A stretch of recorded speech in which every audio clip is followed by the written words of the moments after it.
बिस्मिल्लाहिर्रहमानिर्रहीम। अस्सलामु अलैकुम। औकात टीवी में खुश आमदीद। मैं हूँ आपका मेज़बान अब्दुल जब्बार अंसारी। नाजरीन, गुज़श्ता रोज़ इस्लामाबाद में बलूचिस्तान रूरल स्पोर्ट प्रोग्राम के तहत एक तकरीब का इनेकाद किया गया। तकरीब के मेहमान खुसूसी कौमी असम्बली के डिप्टी स्पीकर कासिम खान सूरी थे। तकरीब में बलूचिस्तान में महरूमियों के साथ साथ वहाँ होने वाले तरक्याती कामों के हवाले से भी मुकर्रिरीन ने खिताब किया। तकरीब से खिताब करते हुए कासिम खान सूरी ने कहा कि आए और यहाँ पर हमारे वो सीनियर साफ़ी बरादरी से जिनका ताल्लुक है, सीनियर्स लोग बैठे हुए हैं माशाल्लाह, एंकर्स भी हैं, लिखारी भी हैं। उन तमाम को आज इस्लामाबाद में इकट्ठा किया और उनके साथ इंटरेक्शन भी बढ़ाई और उनको जो है वो अपनी एनजीओ की जो कारकर्दगी थी, जो उन्होंने कुछ अरसे में जो अपनी इस एनजीओ को मैं समझता हूँ कि एक ऐसा इदारा बनाया बलूचिस्तान में कि कोई भी डाटा इकट्ठा करना हो, कोई भी इस तरह का सिलसिला हो, तो नादिर गुल बड़ेज साहब का जो BRSP है वो एक काबिले इत्माद इदारा है वहाँ पे, जो गुर्बत के खात्मे के लिए वहाँ पर एजुकेशन के हवाले से और मुख्तलिफ सेक्टर्स में जो है वो अपनी पूरी कोशिश कर रहा है कि वहाँ पे बेहतरी ला सके और काम कर सके। तो मैं आज तमाम अपने यहाँ पे सीनियर साफ़ी भी बैठे हुए हैं, उन तमाम का भी शुक्रगुजार हूँ कि आज वो इनकी दावत पे यहाँ पे आए और हमारा जो सूबा है बलूचिस्तान, उसके मसाइल और उसके बारे में आज ये जो हमारी महफिल है इसमें उन्होंने शिरकत की।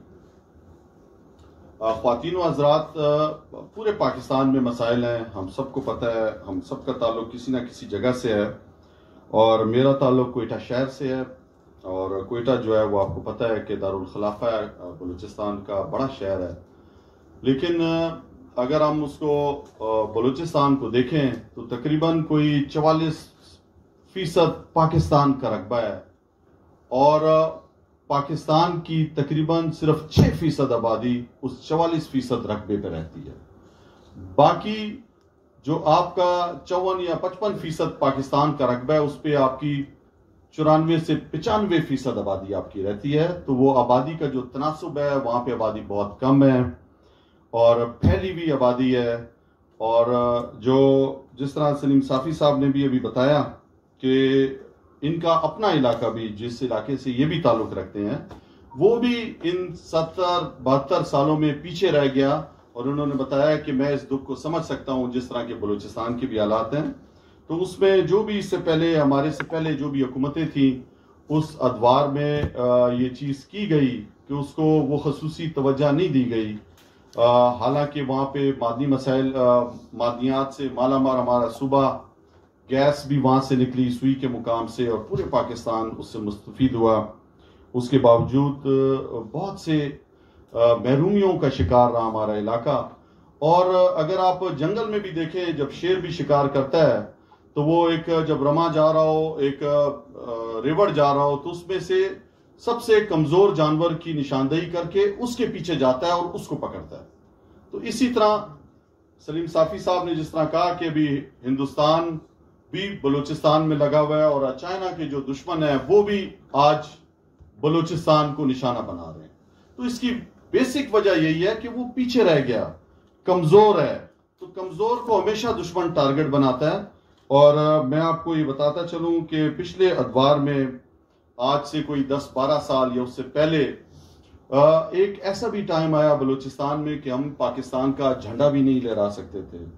कौमी तराने, हमारा 30-40 किलोमीटर दूर मस्तूम का इलाका है, बलूचों का इलाका है, हम वहाँ पे बाकायदा जो है वो स्कूलों में भी कौमी तराना बंद हो चुका था। तो एक ऐसे हालात हमने अपने कोयटा शहर में भी देखे कि अगर पाकिस्तान होटल एक का नाम है तो उसका नाम, उसको मिटाने पर मजबूर किया जाता था कि आप ये पाकिस्तान का नाम मिटाओ। पाक फोर्सेस हमारी जो है वो एक ऐसा माहौल, जो भी बताया कि अकबर बुगटी के शहादत के बाद जो एक संगीन गलती की उस जमाने के हमारे जो परवेज मुशर्रफ जो हुक्मरान थे, और उनकी उस गलती का जो खुमियाजा भुगता है बलूचिस्तान ने वो बहुत ज़्यादा है। वहाँ पर जिस तरह नफरत के बीज बोए गए और जिस मुश्किल हालात से आज निकल के हम इस जगह तक पहुंचे हैं, तो मैं आपको बताता चलूं कि अब एक शुक्र अल्लाह ताला का कि जो फोर्सेस से भी जो नफरत थी वो शहर में वर्दी के साथ नहीं आ सकते थे, आज वो चीज़ ख़त्म हो गई है। आज पाकिस्तान का परचम लहराया जाता है। आज बहुत हद तक दोबारा हम उस तरक्की की सफ़र की तरफ जो रुक गया था बिल्कुल हर चीज़ उसकी तरफ दोबारा निकले हैं। और जिस तरह अभी बात हुई सीपैक के हवाले से, तो मैं आपको ये बताता चलूं कि बिल्कुल इसी तरह हुआ कि सीपैक जो सबसे शॉर्टेस्ट रूट था, जो हमारा वेस्टर्न रूट था जिसको मगरबी रूट भी कहते हैं, उस पर हमारा बहुत तकाजा रहा और हमने बहुत उस पर जो है वो बातचीत भी की। साफी बरादरियों ने भी साथ दिया हमारा, बहुत से लोगों ने प्रोग्राम्स किए, लिखा। लेकिन जो इससे पहले का जो दौर था 2013 से 18 का, उसमें बाकायदा वजीर आजम जोब आए और हमारी दो बड़ी एक कौम परस्त जमात पश्तूनों की उसके लीडर भी आए और जो हमारी जो मजहब परस्त जमात है उनके लीडर भी वहां पे आए और उन्होंने बाकायदा उसका इफ्तिताह किया, जो कि एक जो है वो एशियन बैंक के फंड से एक आम रोड था। तो मैं अब आपको बताता चलूं कि हमारी जब हुकूमत आई तो उसके बाद हमने बाकायदा जो आपका आज भी रूट, जिस तरह सलीम साफी साहब ने कहा कि पहले बहुत तेजी से काम हो रहा था, इस्लामाबाद से जो डेरा इस्माइल खान का जो रोड है उस पर भी काम शुरू है। और पाकिस्तान तहरीक इंसाफ की हुकूमत में हमने जोब से कुशलाक तक 306 किलोमीटर का जो रोड है उसका बाकायदा हमने आगाज किया है। सीपैक के हवाले से जो हमारा वेस्टर्न रूट था, जो शॉर्टेस्ट रूट है, उस पर बाकायदा उसके टेंडर भी हो चुके हैं और उस पर काम भी शुरू हो चुका है। तो ये मैं आपको बताऊं कि ये पाकिस्तान तहरीक इंसाफ की हुकूमत ने जो हमारा इस पूरा, जिसमें वजीरिस्तान का भी इलाका आता है, डेरा इस्माइल खान से जो जोब का इलाका है, उसमें से इलाका गैर जो पहले था उससे होता हुआ ये रूट जोब जाएगा और जोब से फिर कोयटा और उसके बाद ये आगे सुराब से टच होगा, जो पहले से रूट बन चुका है। और बहुत से काम है बलूचिस्तान में करने के लिए। आप जब खुद सोचें जो 70 सालों से जो चीज़ पीछे रह गई हो उसको जो है आपको कितनी ज़रूरत है उसमें काम करने की, एजुकेशन के हवाले से, सेहत के हवाले से, इंफ्रास्ट्रक्चर के हवाले से। फिर वहाँ पे जो महरूमियाँ हैं वहाँ पे आपको पता है अक्सर जो हमारा कोयटा शहर है वहाँ पे पीने का पानी का बहुत बड़ा मसला है। वहाँ पे हाइट पे है 5,500 फुट पे है कोयटा, उसके इर्द गिर्द कोई नहरी निज़ाम नहीं है। वहाँ पे आप इस तरह नहीं है कि चश्मों का पानी आ जाए, तो खुश्क इलाका है। वहाँ पे बारिशों पे हमसे पहले भी वो ग्रेजिंग लैंड होता था और वहाँ पे कारेजात सिस्टम था बहुत पुराना, तो कारेजात से जो पानी लेकर जो पानी पिया जाता था, तो वहाँ पे उस जमाने में इतनी कोई फसलें नहीं होती थी। एक दौर आया आज से 30-40 साल पहले, वहाँ पे लोगों ने बागात बनाना शुरू कर दिए, तो उससे हमारा कोयटा का पानी और तेजी से नीचे चला गया और अब तकरीबन 1200 से 1000 से 1200 फुट से हम पानी निकालते हैं। लोगों में अवेयरनेस नहीं है, बिजली से वो पानी हम निकालते हैं और उसके बाद हम फ्लैश की टैंकी में वो पानी ज़ाया कर देते हैं, मोटरसाइकिल धोने में ज़ाया कर देते हैं। वो इतना कीमती पानी जो पीने के लिए, इंसानों के लिए, तो इस पर भी बहुत ज़्यादा काम की ज़रूरत है मैं समझता हूँ। हमने अभी जो मैं आपको अपना रिसेंट बताता हूँ, जब से हम आए हैं हमने बाकायदा वहाँ पे गवादर में भी काम शुरू किया है, गवादर इंटरनेशनल एयरपोर्ट पे काम शुरू किया, गवादर में जहाज लंगर अंदाज हुए, अभी फिर एक आया हुआ है जहाज। तो मैं समझता हूँ कि गवादर के अंदर काम जो रुका हुआ था उसको दोबारा शुरू किया गया है। अब तकरीबन कोई 1.5 माह पहले 600 अरब रुपए का हमने एक पैकेज का ऐलान किया, जो सौदर्न बलूचिस्तान के जो 9 अजला थे, जिसके अंदर तुर्बत, अवारान, खुजदार, मन, बलेदा, तुम, दश्त, ग्वादर, पसनी, ये जो इलाके थे, इसमें हमने बाकायदा पहले जाके खुद सर्वे किया और वहाँ पे 540 अरब रुपए इसमें वफाक के हैं और 60 अरब रुपए जो है वो बलूचिस्तान गवर्नमेंट के हैं, जिसमें हमने जो अपना जो प्लान है उसके अंदर डैम्स भी हैं, उसके अंदर यूनिवर्सिटी है, स्कूल्स अपग्रेड करने का, और जो सबसे जो ज्यादा जो हमने तवज्जो दी है वो कि किसी तरह इंसानों की जिंदगी में फर्क आए, उनका रोजगार ज्यादा हो। वहां पे जो है वो बॉर्डर मार्केट्स की तरफ जा रहे हैं इंशाल्लाह। वहां पे बहुत जबरदस्त खजूर उस इलाके में होता है, वहां पे उसका प्लांट लगाने की तरफ जा रहे हैं। तो बहुत से इस तरह के बहुत उसके अंदर तकरीबन कोई 100 के करीब प्रोजेक्ट्स हैं जिसपे हम बाकायदा काम शुरू कर रहे हैं। और उसकी एपेक्स कमेटी थी, अभी 3 दिन पहले मैं बलूचिस्तान गया, वज़ीर आला बलूचिस्तान की निगरानी में उस कमेटी ने बाकायदा काम भी शुरू कर दिया है। और वो 47 साल के बाद आप तसव्वुर करें कि कोई वजीर आजम है वो तुर्बत जाता है। तुर्बत एक बड़ा खूबसूरत शहर है और तुर्बत के लोग बड़े पढ़े लिखे तहम्मुल वाले लोग हैं। तो बॉर्डर पे भी जो ईरान का जो बॉर्डर है उसके अंदर भी मार्केट्स बनाने की तरफ हम जा रहे हैं कि वहां के लोगों को जो है वो रोजगार मिल सके, काम कर सकें। मैं आपको ये यकीन दिलाता हूं कि ये शुरू से हुआ कि किसी ने माफी मांगी, किसी ने कुछ किया। मैं 2-3 दफा वज़ीर आज़म के साथ गया और बलूचिस्तान की कैबिनेट में, तो अक्सर कैबिनेट के लोगों ने कहा कि आप कितने पैसे लेके आए हैं।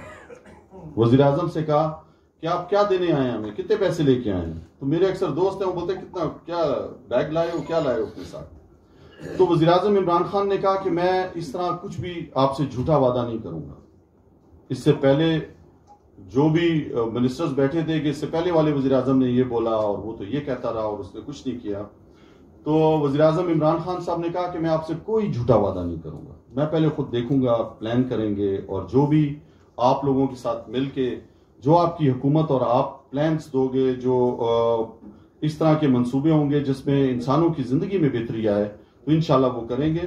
तो अब हमने ये प्लान किया है कि बलूचिस्तान के पहले 9 अजला में हम गए जो सबसे पसमानदा अजला थे, उसमें हमने पैकेज का ऐलान किया। और अब इंशाल्लाह हम जो वहाँ के जो शुमाली अजला हैं वहाँ पे भी जाएंगे और उधर की भी जो महरूमियाँ हैं, जो ऐसी चीज़ें हैं, जो बेसिक चीज़ें हैं जिससे इंसानों की ज़िंदगी में फ़र्क आए, इंशाल्लाह वो भी हमारा प्लान है।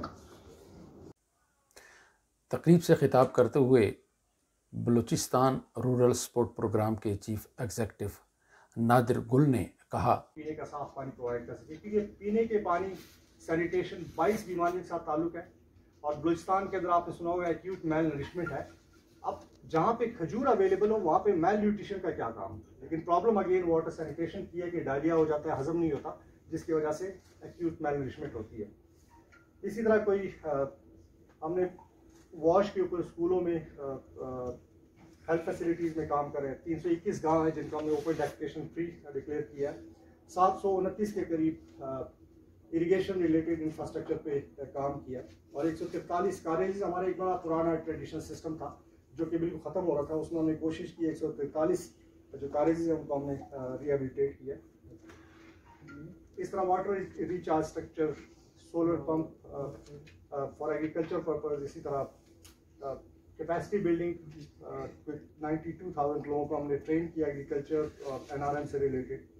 और मुख्तलिफ सीजन की जो लो डेल्टा क्रॉप्स हैं, आपको पता है क्लाइमेट चेंज के इफेक्ट हैं। अनफॉर्चुनेटली हमारा एक एरिया फ्लड से अफेक्ट होता है, साइमल्टेनियसली दूसरा एरिया ड्राउट से निकलने की कोशिश कर रहा होता है। तो इसको एड्रेस करने के लिए हम कोशिश करें कि जो लो डेल्टा क्रॉप्स है, इंटीग्रेटेड वाटर रिसोर्स मैनेजमेंट है, हाई एफिशिएंसी इरिगेशन सिस्टम है, इसको इंट्रोड्यूस करें। ट्री प्लांटेशन अगेन ये एक फेडरल गवर्नमेंट का भी इनिशिएटिव है, इस पर हम भी छोटी कॉन्ट्रीब्यूशन देने की कोशिश करेंगे। ये छोटी सिर्फ पिक्चर छोटी ताकि आपको एक आइडिया हो सके। और ये 95% प्रोजेक्ट ऐसे हैं कि जो कम्युनिटी खुद इसको कंस्ट्रक्ट करती है, इसमें सिर्फ हमारी टेक्निकल बैक स्टाफिंग होती है। और हमने ये भी कंपेयर किया है कि अगर कहीं पे जो हमारे नॉर्मली सर्विस प्रोवाइडर है गवर्नमेंट के, अगर वो 1 करोड़ 1.5 करोड़ स्कीम लगाते हैं, 8 लाख में वही प्रोजेक्ट कम्युनिटी खुद कर लेती है और उसकी ऑपरेशन मेंटेनेंस बड़ी सस्ती होती है। हमने कोई अब तक 4000 करीब प्रोजेक्ट्स किए हैं कम्युनिटी के साथ मिलकर। एक्सचेकर 1 रुपया भी इसके ऑपरेशन मेंटेनेंस पे नहीं दे रहा और ये कम्युनिटी इंस्टीट्यूशन खुद इनको मेंटेन कर रहे हैं। और हमारे पास स्टडीज हैं कि 93%, 95% आफ्टर 10 ईयर्स ये प्रोजेक्ट सस्टेन कर रहे हैं।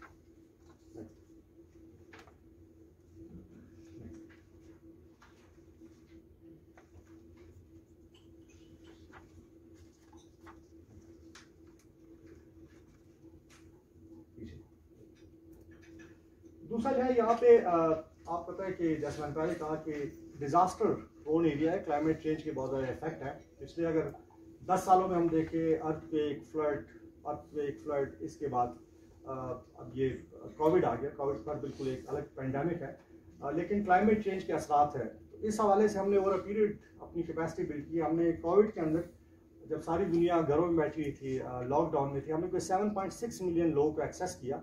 उसके अंदर मुख्तलिफ इंटरवेंशन थी, अवेयरनेस रेजिंग होगी, उसके साथ डिस्ट्रीब्यूशन ऑफ PPE। लेकिन इसमें जो सबसे बड़ा काम हमने किया पिछले साल, कोई मोर देन 800 मिलियन हम डिस्बर्स किया इनकम जनरेटिंग ग्रांट्स में, ताकि लोगों को थोड़ा सा इकनॉमिक बेनिफिट मिल सके, खास तौर पे जब लॉकडाउन की वजह से लोगों को कोई रोजगार के मौके लिमिटेड थे। तो ये 3 इमरजेंसी है जिसके अंदर हमने बलूचिस्तान में आज तक ये पिछले 10 सालों में जो इमरजेंसीज हैं 80% रिस्पॉन्स हमारी कम्युनिटी इंस्टीट्यूशंस ने किया। ये कुछ कुछ स्पेशल प्रोजेक्ट्स होते हैं, जैसे बॉर्डर एरियाज का प्रोजेक्ट है, उसके अंदर इंफ्रास्ट्रक्चर के कुछ काम हमने किए हैं। ये अगेन बॉर्डर एरिया के ऊपर hospital, health facilities, educational facilities. मैं खुशामदीद करता हूँ जी ऑनरेबल डिप्टी स्पीकर साहब को। बल्कि प्रॉपर अनाउंस कर देते हैं, डिप्टी स्पीकर कौमी असम्बली और बलूचिस्तान के खुशको सालों से जिनका ताल्लुक है तशरीफ ला चुके हैं।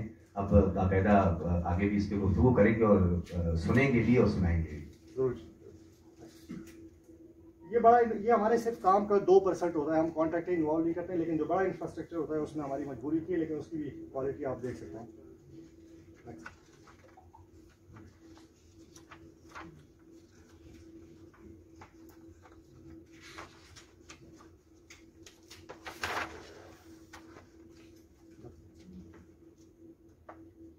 यूथ अगेन, जैसे मैंने बताया कि पॉपुलेशन डिविडेंड है, पॉपुलेशन बोनस है हमारा। इसमें मुख्तलिफ इंटरवेंशंस हम करते हैं। अब कोई 1.5 लाख करीब यूथ को हम अब तक इंगेज कर चुके हैं मुख्तलिफ इंटरवेंशंस के अंदर।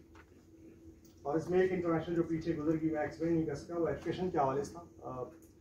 और लोग ये बहुत सारा काम हुआ, बहुत सारे कैडेट कॉलेजेस बन रहे हैं, बहुत सारे प्राइवेट स्कूल्स बन रहे हैं, लेकिन स्टिल हमारा चैलेंज ये है कि हमारे 1.6 million children out of school है।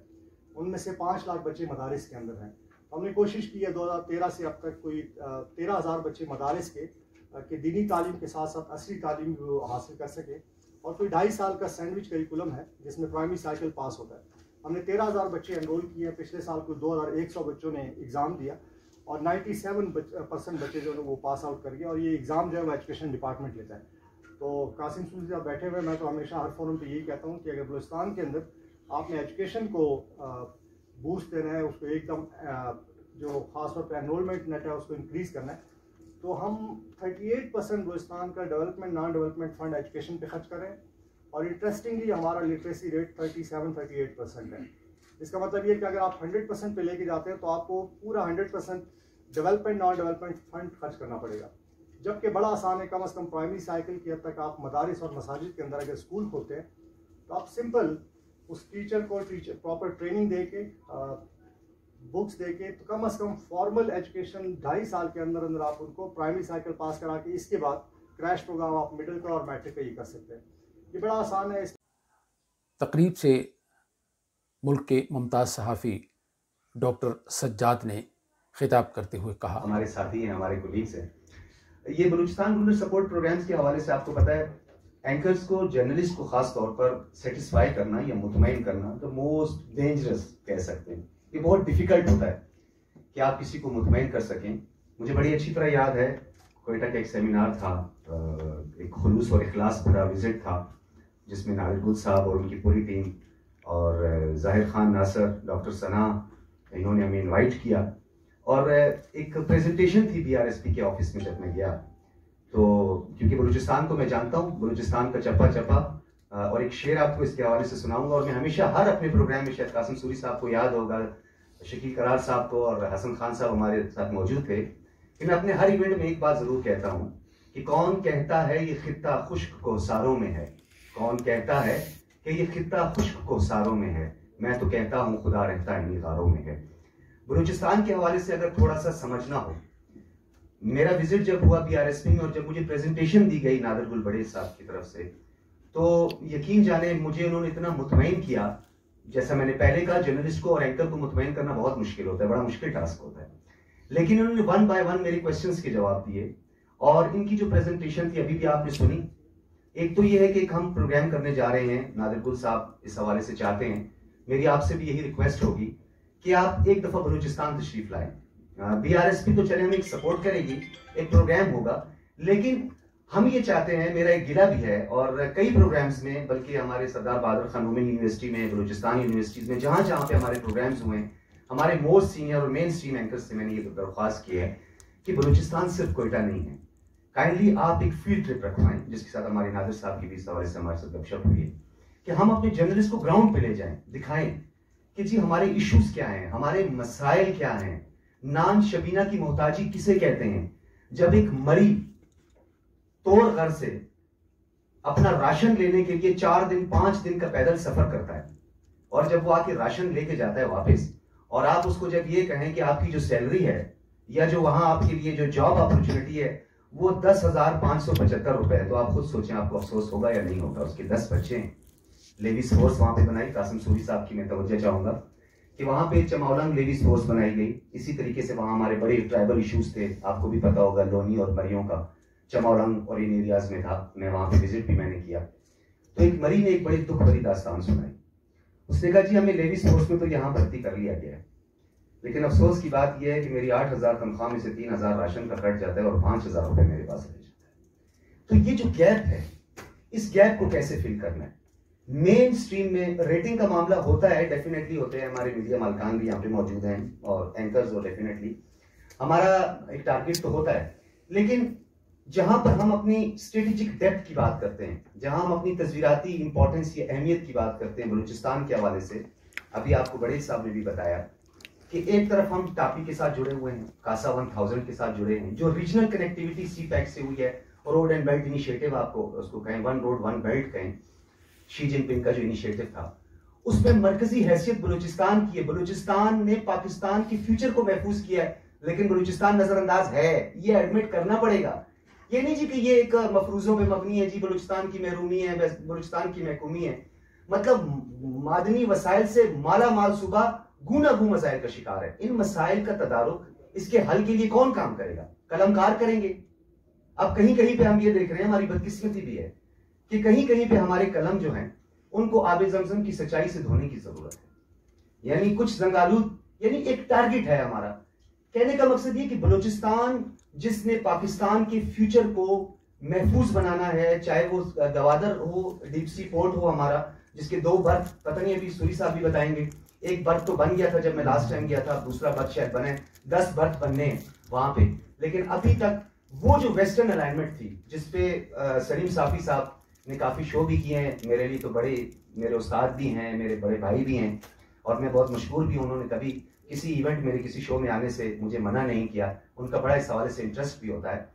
तो बलूचिस्तान को समझने की जरूरत है। बलूचिस्तान की मसाइल ये नहीं है, देखिए बलूचिस्तान का जो सबसे बड़ा मसला है, सूरी साहब आप सबकी तवज्जो चाहूंगा, बलूचिस्तान का मसला मोहब्बत है।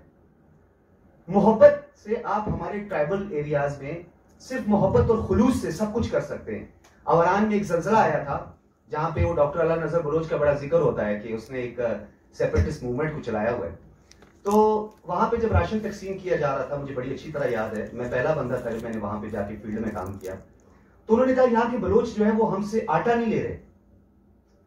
तो फिर मैंने साथ में छोटी सी सजेशन दे दी, और बड़ी मेहरबानी हमारी सिक्योरिटी फोर्सेस की, हमारे बाकी उनकी, कि उन्होंने मेरी बात पे अमल किया कि ये जो आटा है ये तकसीम करने का बेहतरीन तरीकाकार ये है कि इसी सोसाइटी के अंदर से, इसी यूनियन काउंसिल के अंदर से जहां ये आप आटा तकसीम कर रहे हैं, किसी मीर को, किसी मोतबर को आप हवाले कर दे ताकि वो आटा तकसीम कर दे, वो स्टेट से नहीं लेगा। कहने का मकसद है एक ट्रस्ट डेफिसिट है। ये ट्रस्ट डेफिसिट क्या है? सिर्फ गलतफहमी है। तकरीब से मुल्क के मुमताज़ सहाफ़ी सलीम साफ़ी ने भी खिताब किया। मुझे समझ नहीं आ रही कि मुझे क्यों आज अजमत सईद बना दिया गया। जिस तरह ये समझ नहीं आ रही है कि अजमत सईद ही को कमीशन का क्यों सरबराह बना दिया गया, क्योंकि अगर इल्म व फहम और उसके लिहाज से हो तो अमार साहब और हाफिज साहब जैसे लोग बैठे हुए हैं जो हमारे असातिज़ा हैं, और अगर मैं उन लोगों में शामिल नहीं हूँ जो सिर्फ क्वेटा तक महदूद रहे, मैं डेरा बुकटुई और कोलू और गवादर और चमन और इन जगहों में भी घूमा फिरा हूँ। बहरहाल यहाँ पे उस धरती से ताल्लुक़ रखने वाले और मुझसे ज़्यादा दर्द और समझ रखने वाले लोग भी बैठे हुए हैं। तो अब इन लोगों के बीच में मुझे गुफ्तगू के लिए बुलाना और उसका हुक्म देना, ये मुझे समझ नहीं आती। बहरहाल जहाँ तक BRSP का ताल्लुक़ है तो उसके काम को तो बहर सूरत अप्रिशिएट किया जाना चाहिए और दामे दर में सुकने हमसे जितना कुछ हो सके तो उसमें अपना हिस्सा डालना चाहिए। तो जिस तरह कहते हैं कि शिकवे ज़ुल्मत शब से तो कहीं बेहतर था अपने हिस्से की कोई शमा जलाते जाते। तो बहरहाल हम तो सिर्फ शिकवा करने वाले हैं ज़ुल्मत शब का, और बड़े साहब या उनके इदारे कुछ अपने हिस्से की शमा जला रहे हैं। और ये तो हज़ारों इंसानों की ज़िंदगी संवारने की कोशिश कर रहे हैं। मैं समझता हूँ कि अगर एक इंसान की भी किसी भी हवाले से ज़िंदगी संवारी जाए तो वो 1000 जलसों से, 1000 तकरीरों से, 1000 कालमों से और 1000 TV टॉक शोज़ और इन सब चीज़ों से बेहतर है।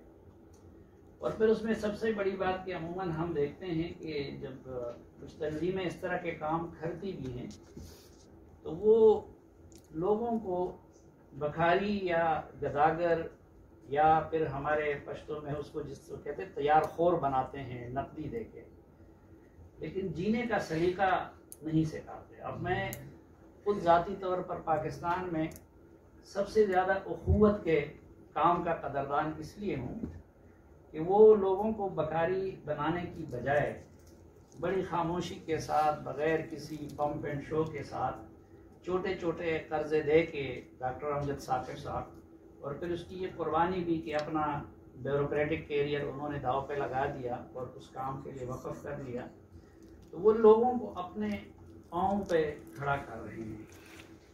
और इस लिहाज से भी BRSP का ये है कि उनका बलूचिस्तान की सोसाइटी का, चूँकि उस मट्टी और उस खाक से ताल्लुक़ रखने वाले हैं तो वहाँ के समाज की हकीकतों को समझते हैं, तो ऊपर से मुसल्लत करने की बजाय वो कम्युनिटी को अपने साथ इन्वॉल्व करके इस सिलसिले को आगे बढ़ा रहे हैं।